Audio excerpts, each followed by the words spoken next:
It's interesting, you talked about the OBR figures, the Office for Budget Responsibility. That's the government spending watchdog, and their job is to kind of keep an eye on the public finances. And what we've had this morning are the two sets of figures. So our GDP figures, which are looking backwards, they tell us what's already happened, and the OBR figures give us a forecast of what could happen. And again, it's pretty bleak, because the OBR has set out three scenarios, and they tell us that there's a best case, a worst case, and then a kind of middle of the road scenario.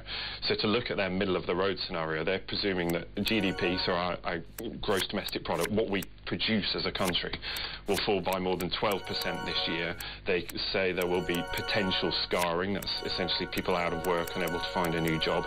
They think unemployment will peak at nearly 12% by the end of the year. Remember, at the moment, it's 4.5%, so it's more than doubled by the end of the year. And that government spending will be cut, taxes will rise, and the amount of money that the government is throwing at this problem will also rise. Their previous estimate was that all of this would cost £130 billion. Today they've said it's going to cost £190 billion.